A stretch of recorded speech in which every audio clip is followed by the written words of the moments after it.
حضرت نعمان ابن بشیر کی حدیث مسند احمد ابن حنبل، تکون النبوت فیکم ما شاء اللہ ان تکون، مسلمانوں تمہارے مابین نبوت قائم رہے گی، موجود رہے گی، یعنی میں بنفس نفیس تمہارے مابین رہوں گا جب تک اللہ چاہے گا۔ ثم یرفع اللہ اذا شاء یرفعها، پھر جب اللہ چاہے گا نبوت کو اٹھا لے گا، یعنی میرا انتقال ہو جائے۔ دوسرے دور کی خبر دی، ثم تکون خلافۃ علی منہاج النبوۃ، پھر ایک دور آئے گا خلافت کا عین نبوت کے نقش قدم پر، کوئی فرق نہیں ہوگا، وہی نظام جو میں نے قائم کیا ہے یوں کا تو قائم رہے گا، میرے نقش قدم پر وہ خلافت ہوگی۔ فرمایا وہ بھی رہے گا جب تک اللہ چاہے گا، پھر وہ بھی ختم ہو جائے گا۔ پھر فرمایا تیسرا دور آئے گا، ثم تکون ملکن عظم، ظالم ملوکیت، بادشاہی، محل بنیں گے، ٹھاٹ جمیں گے، ظلم کا سکہ رواں ہوگا، ناجائز قتل ہوں گے، حجاج ابن یوسف کے ہاتھوں سینکڑوں تابعی محمد ابن قاسم بلا کر شہید کر دیے گئے، ورنہ اسی وقت پورا یہ جزیرہ نمائے ہند جو ہے، انڈین پیننسولا، اس وقت پورا کا پورا مسلمان ہو جاتا۔ لیکن ملوکیت کو کبھی یہ برداشت نہیں ہوتا کہ کوئی شخص پبلک کے اندر مقبول ہونا شروع ہو جائے، پاپولر ہونا شروع ہو جائے، ان کے اقتدار پہ یہ خطرہ ہو سکتا تھا۔ اسی دور ملوکیت میں واقعہ کربلا ہوا، حسین ابن علی رضی اللہ تعالی عنہما شہید ہوئے۔ اسی ظالمانہ حکومت کے دور میں واقعہ ہررا ہوا، مدینے کی بے حرمتی ہوئی 3 دن تک۔ اسی کے دور میں حضرت عبداللہ ابن زبیر رضی اللہ تعالی عنہما شہید ہوئے۔ میں اب کیا گنواؤں، حضور نے جب فرمایا ثم تکون ملکن عظم، کاٹ کھانے والی ملوکیت، یہ اسی کی شرح۔ فرمایا یہ دور بھی رہے گا جب تک اللہ چاہے گا، پھر جب اللہ چاہے گا اسے بھی اٹھا دے گا۔ پھر چوتھا دور آئے گا، ثم تکون ملکن جبریا، پھر بادشاہی ہوگی غلامی کے ساتھ۔ میں نہیں کہہ سکتا اس وقت صحابہ نے اس کا مطلب کیا سمجھا ہوگا، اب کیونکہ یہ دور ہمارے سامنے سے گزر چکا ہے، بلکہ ایک اعتبار سے ہم اسی دور میں سانس لے رہے ہیں، لہذا بات سمجھ میں آ رہی ہے کہ وہ ملوکیت چاہے ظالم تھی، بادشاہ مسلمان تو تھے، کلمہ گو تو تھے، ان میں بہت اچھے بھی ہوئے ہیں۔ تاریخ انسانی میں مسلمانوں کے جیسے عمدہ مثالیں ہیں عمدہ بادشاہوں کی، شاید تاریخ کے اندر کوئی اور مثالیں پیش نہ کی جا سکے۔ لیکن یہ کہ اس کے بعد جو دور آیا، کہیں ہم تاج برطانیہ کے غلام بن گئے، ملکہ برطانیہ، شاہ برطانیہ، ہز میجسٹیز گورنمنٹ، ہر میجسٹیز گورنمنٹ، کہیں فرانس کے، کہیں اٹلی کے، کہیں ہالینڈ کے، کہیں اور کسی کے، فرانس کے، اس طرح سے پورا عالم اسلام جو ہے کولونیل دور کے اندر غلامی کے دور میں چلا گیا۔ یہ چوتھا دور تھا، لیکن یہاں تھوڑا سا توقف کر لیجئے۔ یہ چوتھا دور ایک درجے میں ختم ہو گیا ہے، کہتے ہیں دنیا والے کولونیل دور ختم ہو گیا، حقیقت میں ختم نہیں ہوا، براہ راست حکمرانی ختم ہوئی ہے، انڈائریکٹ رول جاری ہے، ریموٹ کنٹرول کے ذریعے سے وہی حکومت کر رہے ہیں، بٹن وہیں سے دبتے ہیں، ہم جا کر جھولیاں انہی کے سامنے پسارتے ہیں، انہی سے کبھی سرمایہ کاری کی بھیک مانگتے ہیں، کبھی قرضوں کی بھیک مانگتے ہیں، ان کے چشم و ابرو کے اشاروں کے منتظر رہتے ہیں، ہماری جنگ اور صلح ان کے تابع ہے، ہمارے تمام وسائل ان کے تسلط میں ہے۔ وہ دور ابھی ختم نہیں ہوا، فرق صرف یہ ہے پہلے براہ راست حاکم تھے، آج بالواسطہ حاکم ہیں۔ لیکن حضور نے فرمایا صلی اللہ علیہ وسلم یہ دور بھی ختم ہو کر رہے گا۔ یہ سمجھیے جیسے کراچی میں لانڈی کورنگی میں کئی نمبر آتے ہیں بسوں میں، Karachi Landhi number 1، Landhi number 2، Landhi number 3، پھر کہیں 3.5 بھی ہوتا ہے۔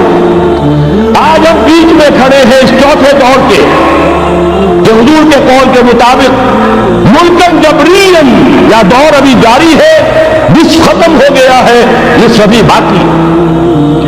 لیکن ایک بات تو بڑی تلخ ہے، ابھی بقیہ نصف میں بڑی قیامتیں گزرنے والی ہیں.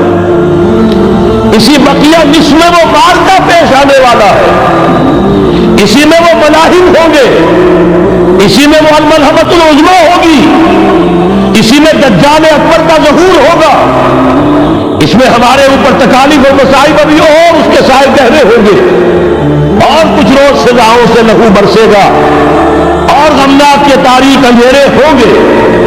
لیکن اس کے بعد فرمان نبوت پوری شان کے ساتھ ظاہر ہوگا. ثم تکون خلافت علی منہاج النبوہ، پھر دور آئے گا خلافت علی منہاج النبوہ کا، دوبارہ وہی دور، میں نہیں وہ نظام جو محمد رسول اللہ نے قائم فرمایا صلی اللہ علیہ وسلم، دنیا میں دوبارہ قائم ہو کر. میرے کئی دوستوں نے کہا ہو کر رہے گا، میں یقین کے ساتھ کہتا ہوں ہو کر رہے گا، صرف یہ کہ ہم یہ نہیں کہہ سکتے ابھی اس میں کتنی دیر ہے. جیسے قرآن مجید میں کئی جگہ حضور سے کہلوایا گیا، نبی کہہ دیجئے ان ادری اقریب ام بعید ما توعدون، لوگوں جو وعدہ تم سے کیا جا رہا ہے یہ تو میں نہیں کہہ سکتا وہ جلدی پورا ہوگا یا دیر میں ہوگا، ضرور پورا. ان اللہ لا یخلف المیعاد، اللہ تعالیٰ اپنے وعدے کی خلاف ورزی نہیں کرتا. تو محمد رسول اللہ صلی اللہ علیہ وسلم کی دی ہوئی نوید، دوبارہ خلافت علی منہاج النبوہ کا نظام قائم ہوگا، اور اس میں اب ذرا نور علی نور. دو حدیثیں اسی کتاب کے میں شامل ہیں، پھر عرض کر رہا ہوں یہ آپ کو مل جائے گا اگر نہیں ہے اس وقت، اور میں چاہتا ہوں آپ ان کے متن یاد کریں، ان حدیثوں کے مبلغ بن جائیں، ان آیات کو حفظ جان بنائے تاکہ مایوسی کا مداوع ہو سکے، ہمتیں جو پست ہو رہی ہے ان میں دوبارہ عزم جمع پیدا ہو سکے. اس لیے ہم نے بڑی تعداد میں اسے شائع کیا ہے. 100 کے پیکٹس کے اندر آپ کو یہ مل سکے گا اگر آپ لینا چاہیں، عام کریں، پھیلائیں. پہلی حدیث ہے مسلم شریف کی، صحیحین میں سے سند کے اعتبار سے بلند ترین درجہ، حضرت ثوبان اس کے راوی ہے رضی اللہ تعالیٰ عنہ. بڑے پیارے الفاظ ہیں محمد الرسول اللہ صلی اللہ علیہ وسلم کے. فرماتے ہیں ان اللہ ذرا لی الارض، اللہ نے میرے لیے پوری زمین کو سکیڑ دیا، لپیٹ دیا. فرائے تو مشارقہا و مغاربہا، میں نے اس کے سارے مشرق دیکھ لیے، سارے مغرب دیکھ لیے. وَإِنَّ أُمَّتِي سَيَبْلُغُ مُلْكُهَا مَا جُعِلَ لِي مِنْهَا، اور یقین رکھو میری امت کی حکومت ان تمام علاقوں پر قائم ہو کر رہے گی جو مجھے اس طرح زمین کو سکیڑ کر اور لپیٹ کر دکھا دیے گئے. اب جس شخص کو بھی محمد کی رسالت پر ایمان ہے صلی اللہ علیہ وسلم، اسے کوئی شک نہیں ہو سکتا. دوسری روایت حضرت مقداد سے، یہ مسند احمد ابن حنبل کی روایت، حضرت مقداد رضی اللہ تعالیٰ عنہ فرماتے ہیں حضور نے ارشاد فرمایا لا يبقى على ظهر الارض بيت مدر ولا وبر الا ادخله الله كلمة الاسلام، اس روئے ارضی پر کوئی گھر نہیں بچے گا، نہ اینٹ گارے کا بنا ہوا نہ کمروں کا بنا ہوا خیمہ رہے گا جس میں اللہ تعالیٰ کلمہ اسلام کو داخل نہ کر دے. کوئی روئے ارضی پر ہر گھر میں اسلام داخل ہوگا. لیکن اس میں بڑی اہم بات ہے، ہمارے بعض دانشور آج جو گمراہیاں پھیلا رہے ہیں اس کا توڑ اس حدیث میں ہے، اور ہمیں صدمہ ہے. علامہ اقبال کا فرزند، اور وہ اس مغالطوں کو عام کر رہا ہے. اور بھی چھٹ بھئیے دانشور تھے، ان کی بات کی کوئی اہمیت نہیں تھی، لیکن اب وہی بات کہی ہے ڈاکٹر جاوید اقبال نے. اس حدیث میں اس کا توڑ ہے. اسلام کا غلبہ ہوگا تو کیسے ہوگا؟ بعز عزیز و ذل ذلیل، یا تو کسی عزت والے کے اعزاز کے ساتھ ہوگا، اور یا کسی کمزور کی مغلوبیت کی بنیاد پر ہوگا. اما یعزہم اللہ، یا تو اللہ گھر والوں کو، خیمے والوں کو اعزاز عطا فرمائے گا، فیکونون من اہلہا، وہ اسلام ہی کے کلمے کو قبول کر لیں گے، وَإِمَّا يُذِلُّهُمْ، یا اللہ انہیں مغلوب کر دے گا، فَيَدِينُونَ لَهَا، اور ان کے لیے لازم ہوگا کہ وہ اسلام کی تابع داری اختیار کریں۔ یہی دو راستے ہیں، یہی سورہ توبہ میں بتایا گیا تھا، ان یہودیوں سے، ان نصارہ سے مسلمانوں جنگ جاری رکھو، حتیٰ یؤتوا الجزیۃ عن ید وہم صاغرون، یہاں تک کہ اپنے ہاتھ سے جزیہ پیش کریں، چھوٹے بنے، اسلام کی بالادستی کو قبول کریں۔ میثاق مدینہ یہ تو اصل میں جد و جہد کے دوران کا ایک مرحلہ ہے، دوران میں تو کبھی صورتحال بدلتی ہے، تدبیریں ہوتی ہے، صلح بھی ہوتی ہے، جنگ بھی ہوتی ہے، آخری فیصلہ قرآن کا کیا ہے؟ مسلمان اور غیر مسلم مل کر ایک امت نہیں بن سکتے، ایک ملت نہیں بن سکتے۔ اسی بنیاد پر پاکستان بنایا، دو قومی نظریے کا سب سے بڑا پرچارک علامہ اقبال، وطنی قومیت کی نفی کرنے والا شدید ترین الفاظ میں علامہ اقبال، اور اس کے صدم جو ہے وہ ایک قوم ہونے کا تصور دے رہے ہیں مسلمانوں اور غیر مسلموں کو۔ یہاں تو ایک ہی راستہ ہے، صحابہ کرام کی فوجیں جب نکلی جہاں گئی، تین آلٹرنیٹو، ایمان لے آؤ، ہمارے برابر کے ہوگے، بھائی ہوگے، جان مال عزت آبرو املاک جائیداد ہر چیز جیسی ہے ویسی رہے گی، ہمارے کندھے سے کندھا لگا کر کھڑے ہوگے، یہ نہیں تو چھوٹے بنو، اسلام کی بالادستی قبول کرو، جزیہ دینا منظور کرو، اور یہ بھی نہیں تو صرف ایک تھرڈ آپشن ہے، آؤ میدان میں، تلوار ہمارے اور تمہارے درمیان فیصلہ کرے گی۔ یہ ہے تاریخ۔ آخری بات جو کہی گئی سورہ توبہ میں وہ تو یہ ہے، میثاق مدینہ تو درمیان کی تدبیر ہے، معاہدات ہوتے ہیں، معاہدات تو مشرکین عرب سے ہوئے، جس کی کامل تنسیق کی، براءۃ من اللہ ورسولہ الی الذین عاہدتم من المشرکین، سارے معاہدات آج ختم کیے جا رہے ہیں، اعلان عام کیا جا رہا ہے، کوئی معاہدہ نہیں ہے، باطل جو ہی پسند ہے حق لا شریک ہے، شرکت میں آنا ہے حق و باطل نظر قبول۔ علامہ اقبال تو یہ کہہ رہے ہیں، بارہ ذہن میں رکھیے، حضرت مقداد کی اس حدیث نے بہت بڑا عقدہ حل کیا ہے، اسی لیے جب حضور سے یہ الفاظ سنے حضرت مقداد نے تو کہتے فقول، تو میں نے اپنے دل میں یہ کہا، وَيَكُونَ الدِّينُ كُلُّهُ لِلَّهِ، یہ جو سورہ انفال میں الفاظ آئے ہیں، دین پورا کا پورا اللہ کے لیے ہو جائے گا، یہ تبھی ہوگا جبکہ کل روئے ارضی پر کوئی گھر نہ بچے، کوئی خیمہ نہ رہے جو یا تو اس کے گھر والے اور خیمے والے اسلام لے آئے یا اسلام کی تابع داری قبول کرنے تب کے لیے تیار ہو، تب ہوگا۔ اسی کو اقبال نے کہا تھا جواب شکوہ میں، وقت فرصت ہے کہاں، کام ابھی باقی ہے، نور توحید کا اتمام ابھی باقی۔ لیکن یہ جو حدیثیں میں نے آپ کو سنائی ہے، علامہ اقبال نے در حقیقت انہی کا نقشہ کھینچا ہے۔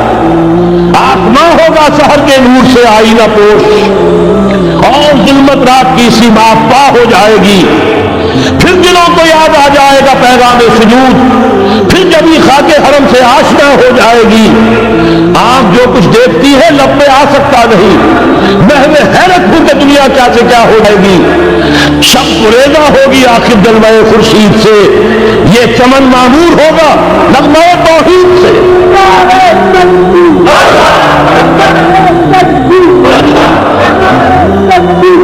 میں نے اس پر جو عنوان قائم کیا ہے، کل جہاں معمور ہوگا نغمہ توحید سے، یہ پورا کا پورا عالم پورا ارضی جگمگا اٹھے گا، اشرقت الارض بنور ربہا، وہ نور رب کا جب اطمینان ہوگا پوری یہ زمین اس سے چمک اٹھے گی۔ یہ ہے وہ پیشین گوئیاں۔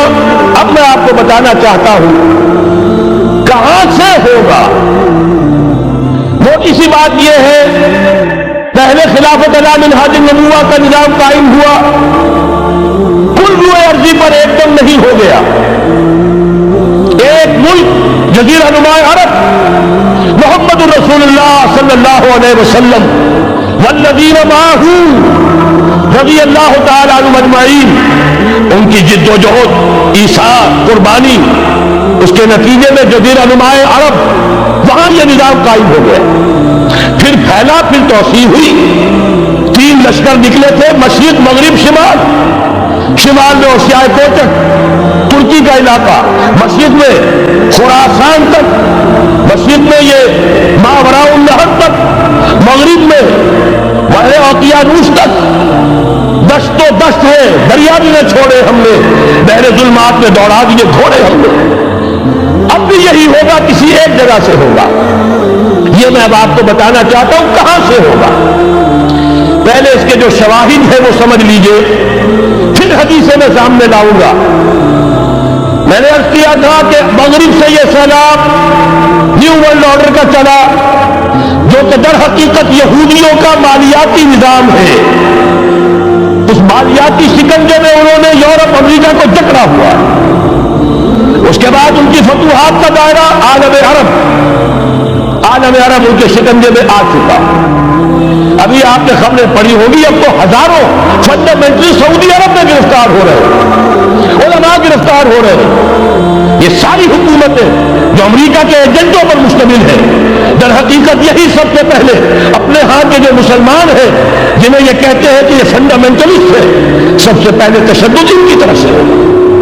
بہرحال اب اس سے آگے ہے عالم اسلام کا وہ حصہ جس میں میں اور آپ بھی ہیں، یہ غیر عرب عالم اسلام، ایران سے شروع ہو کر پھر افغانستان، جو حضور کے زمانے میں خراسان کہلاتا تھا، یہ پورا افغانستان، کچھ تھوڑا سا حصہ ایران کا، کچھ تھوڑا سا حصہ دوسری ترکستان کا، کچھ حصہ پاکستان کا، یہ سب حضور کے زمانے میں خراسان کہلاتا تھا۔ اس کے ضمن میں جان لیجئے اب یہ نیوکلیس بننے والا ہے، یہاں سے خلافت کا آغاز ہو کر رہے گا۔ اس کے شواہد کیا ہے؟ پہلی بات نوٹ کیجئے، ختم نبوت کے بعد سارا سلسلہ مجددین کا ہے رحمہم اللہ۔ 1000 برس تک سارے مجدد عالم عرب میں پیدا ہوئے۔ 11ویں صدی سے یہ صنم خانہ ہند، مجددین کی آماجگاہ، مجدد الف ثانی رحمت اللہ علیہ 11ویں صدی ہجری، یا الف ثانی اسی کے دوسرا 1000 سال وہیں سے شروع ہوا۔ کہاں کے رہنے والے تھے؟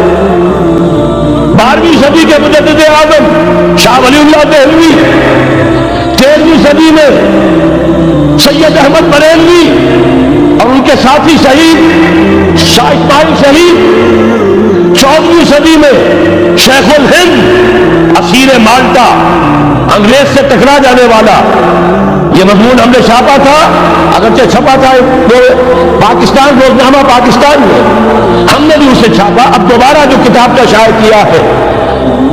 انگلینڈ میں، انگلستان میں خلافت کی اذان کے عنوان سے اسپیشل جو ہے ندائے خلافت کا ایشو آیا ہے، اس میں دوبارہ ریپیٹ کیا ہے۔ اسے آپ کو اندازہ ہوگا شیخ الہند کی شخصیت کا۔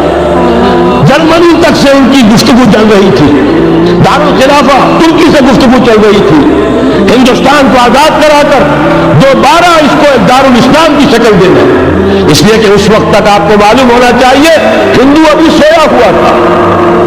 وہ غلامی کا جو بھی اس کے اوپر اثر پڑا تھا مسلمانوں کی 1000 سالہ غلامی کا، اس کی وجہ سے اس میں کوئی حوصلہ تھا ہی نہیں، سیاست کے میدان میں ہندو ابھی آیا ہی نہیں تھا۔ اس وقت اگر کہیں وہ تجویز کامیاب ہو جاتی، وہ برلن پلان، وہ ریشمی رومال تحریک، تو واقعہ یہ ہے کہ 30 برس اور یہ بر عظیم پاک و ہند انگریز کا غلام نہ رہتا۔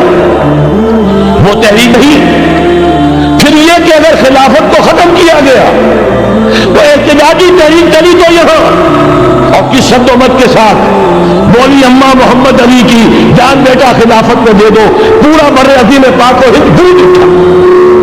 گاندھی کو شریک ہونا پڑا تحریک خلافت میں، کہاں گاندھی کہاں خلافت۔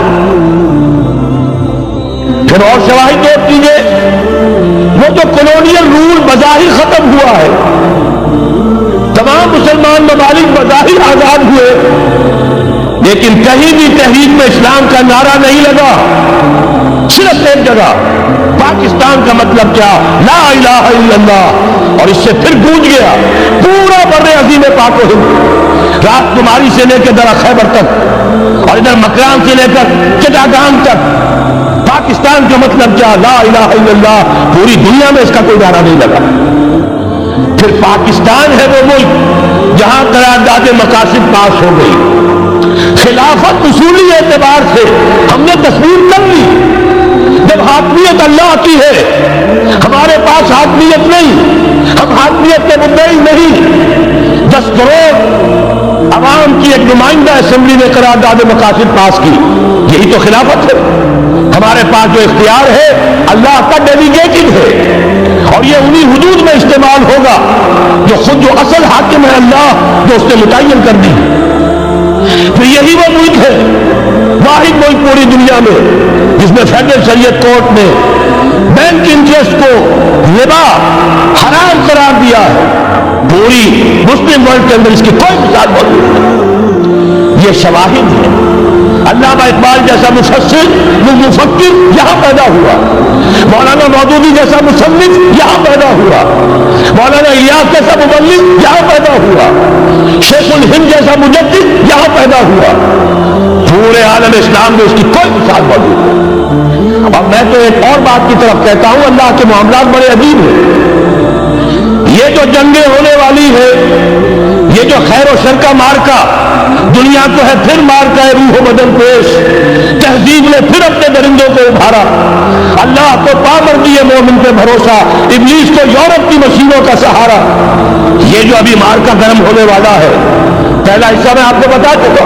شیطان، اس کا ایجنٹ یہودی، ان کے سب سے بڑے کارندے زائنسٹ، ان کے جو اس وقت اعلی کار ہے ویسٹ وائٹ اینگلو سیکسن پروٹسٹنٹس، جو امریکہ کی زیر سرکردگی نیو ورلڈ آرڈر لے کر چلے ہیں، جو حقیقت میں نیو ورلڈ آرڈر ہے. دوسری طرف دیکھیے، ذرا غور کیجیے، ایک حدیث نبوی ہے، ما انزل اللہ من داء الا انزل له دواء. اللہ نے کوئی ایسا مرض پیدا نہیں کیا جس کی دوا پیدا نہ کی ہو. اسرائیل 1948 میں قائم ہو رہا ہے، پاکستان 1947 میں وجود میں آیا. 1 سال پہلے جیسے ماں کی چھاتی میں اللہ دودھ پہلے پیدا کر دیتا ہے، بچے کی ولادت بعد میں ہوتی ہے. یہ قانون قدرت ہے. اسی طریقے سے توڑ اس کا در حقیقت اسرائیل کا توڑ ہے جو پاکستان کی شکل میں وجود میں آیا. یہ دوسری بات ہے کہ ہم بھٹک گئے، منزل کا سراغ بھول گئے. ہم آ کر دولت کے پھندوں میں، اور سب سے بڑھ کر یہ کہ جو متروکہ جائیداد کے لالچ، ہم اس میں پڑ گئے، بھول گئے یہ پاکستان کس لیے بنایا تھا، بھٹک گئے. بہرحال میں ان شواہد کی بنا پر یہ یقین رکھتا ہوں، پورا ترکش بیلٹ سلسلہ مجددیہ نقشبندیہ کے ساتھ، یہ پورا سلسلہ افغانستان سے چلیے ترکستان سے چل کر ترکی تک، پورا یہ جو نان عرب ورلڈ ہے، نان عرب مسلم ورلڈ، وہ سلسلہ مجددیہ حضرت احمد سرہندی رحمۃ اللہ علیہ گردن نہ دیتی جس کے جہانگیر کے آگے، جس کے نفس گن کے اندر بھی آراب، یہ انہی کا سلسلہ ہے جو پورے ترکش بیلٹ میں آپ کو نظر آئے گا. پھر شاہ ولی اللہ جیسا مفکر. بہرحال یہ تمام شواہد ہے، اور میرے لیے تو سب سے بڑے شواہد جو ہے اب وہ احادیث دیکھیے جو حضور نے بیان فرمائی. جب یہ مارکا گرم ہوگا، ایک حدیث ہے حضور فرماتے ہیں، ابن ماجہ کی روایت ہے حضرت عبداللہ ابن حارث رضی اللہ تعالیٰ عنہ سے، یخرج ناس من المشرق یودعون للمہدی علی سلطانہ. جب اس عالم عرب میں، دیکھیے ایک بات میں عرض کر چکا ہوں، بڑی تلخ بات ہے، عالم عرب ہمارا بہتر حصہ ہے، افضل حصہ ہے. ان کو اللہ نے فضیلت ہم سے بہت زیادہ دی ہے. سب سے بڑی فضیلت کہ محمد خود صلی اللہ علیہ وسلم عرب تھے، یہ رتبہ بلند ملا جس کو مل گیا. پھر مستقل فضیلت، اللہ کا کلام ان کی زبان میں موجود ہے، لاطری زبان. لہذا اگر انہوں نے کوتاہی کی، انہوں نے پیٹھ دکھائی، بہت بڑے مجرم ہے، اس میں کوئی شک نہیں. اور یہی وجہ ہے یہ سارے ملاحق وہی ہونے ہیں. ایسی ایسی ایسی بھاری جنگیں حضور فرماتے ہیں اتنے لوگ ہلاک ہوں گے کہ پرندہ اڑتا چلا جائے گا، اترنے کی جگہ نہیں ملے گی، لاشیں ہی لاشیں ہوں، یہ شکل ہونے والی ہے۔ اور میں تو چونکہ ایک مضمون اور کتاب کے بھی شکل میں بھی شائع ہو چکا ہے، جس میں کہ حضور کی اس حدیث کے حوالے سے میری امت پر بھی وہ سب کچھ وارد ہوگا جو سابقہ امت پر ہوا، اسی کے حوالے سے عرض کر چکا ہوں۔ اگر اس صدی میں ہولوکاسٹ میں 60 لاکھ یہودی مارا گیا ہے تو اسی کا دوبارہ چربا جو ہے امت مسلمہ پر بھی آنے والا ہے، لیکن اس کے بعد پھر ان کے لیے فوجیں جائیں گی مشرق سے، وہاں جو امام ہوں گے، جو بھی ان کو لیڈ کر رہے ہوں گے حضرت مہدی، یہ تصور ذہن میں رکھیے، ہمارے مابین اور عیسائیوں کے مابین حضرت مسیح کی ذات مشترک، اگرچہ ان کا یہ عقیدہ ہے کہ وہ سولی دیے گئے فوت ہو گئے، معاذ اللہ ثم معاذ اللہ، پھر زندہ ہو کر آسمان پر گئے، پھر آئیں گے، ہم کہتے ہیں نہیں، وہ سولی دیے ہی نہیں گئے، وہ زندہ آسمان پر اٹھائے گئے، واپس آئیں گے۔ گویا کہ بہت حد تک اشتراک ہے، لیکن ایک اختلاف بھی ہے۔ اسی طرح حضرت مہدی کے بارے میں شیعہ اور سنی تصورات میں اتفاق بھی ہے، اختلاف بھی۔ یقیناً امت مسلمہ، امت عرب، مجھے تو اقبال کا وہ شعر یاد آتا ہے، خون اسرائیل آ جاتا ہے آخر جوش میں، توڑ دیتا ہے کوئی موسیٰ طلسم سامری، تو کیا خون اسماعیل جوش میں نہیں آئے گا؟ حضرت اسماعیل کی نسل میں حضور اور حضور کی صاحبزادی حضرت فاطمہ رضی اللہ تعالی عنہ، حضور نے فرمایا میری اس بیٹی کی نسل میں اللہ تعالیٰ ایک شخص کو اٹھائے گا جو اس وقت مسلمانوں کی قیادت کرے گا۔ یہ چیز ہمارے اور اہل تشیع کے مابین مشترک، فرق یہ ہے وہ سمجھتے ہیں کہ ان کے 12ویں امام کہ جو آج سے 1200 برس قبل روپوش ہو گئے تھے وہ ظاہر ہوں گے، ہمارے نزدیک نہیں، وہ پیدا ہوں گے، نومولود ہوں گے، عام انسانوں کی طرح آئیں گے، وہ ہوں گے نسل فاطمہ میں سے رضی اللہ تعالی عنہ، اور وہ اس وقت عربوں کی قیادت کرے۔ خون اسماعیل آ جائے گا آخر جوش میں، اور کوئی حضرت مہدی وہ آئیں گے اور اٹھیں گے اور قیادت کریں گے، دجال سے مقابلہ کریں گے اور ملاحم کے اندر قیادت فرمائیں گے، لیکن ان کی مدد کے لیے مشرق سے فوجیں آئیں گی۔ گویا کہ پہلے مشرقی کسی ملک میں یہ نظام قائم ہو چکا ہوگا، کوئی ایسی طاقت وجود میں آ چکی ہوگی کہ جب وہاں بھٹی دہکے گی تو وہاں کے مسلمانوں کی امداد مشرقی ممالک سے جائے گی۔ اور ایک دوسری حدیث میں، یہ تو ترمذی کی روایت ہے، کتب حدیث میں تیسرے نمبر پر کتاب یہی ہے، صحیح بخاری، صحیح مسلم، پھر یہ جامع ترمذی، اس میں حضرت ابو ہریرہ سے روایت ہے، یخرج من خراسان رایات سود، خراسان میں بتا چکا ہوں حضور کے زمانے کا خراسان، افغانستان، کچھ حصہ پاکستان کا، کچھ روسی ترکستان کی آزاد ریاستیں جو ابھی ہوئی ہے، تھوڑا سا حصہ ایران کا، یہ خراسان بزرگ، یہ اولڈ گریٹر خراسان، یہاں سے فوجیں چلیں گی، سیاہ علم برآمد ہوں گے اور کوئی طاقت انہیں روک نہ سکے گی، ان کا منہ پھیر نہ سکے گی، یہاں تک کہ وہ ایلیا حضور کے زمانے میں یروشلم کا نام تھا، یہاں تک کہ ایلیا میں جا کر نسل ہو جائے۔ گویا کہ یہ جو ہمارے ہاتھ سے نکلا ہے قبضے سے، پہلے بھی عربوں کے ہاتھوں سے نکلا تھا بیت المقدس، یروشلم، عرب واپس نہیں لے سکے تھے، کرد خون صلاح الدین ایوبی اس نے واپس لیا، عربوں میں دم نہیں رہا تھا، عیاشیوں کی وجہ سے کھوکھلے ہو چکے تھے۔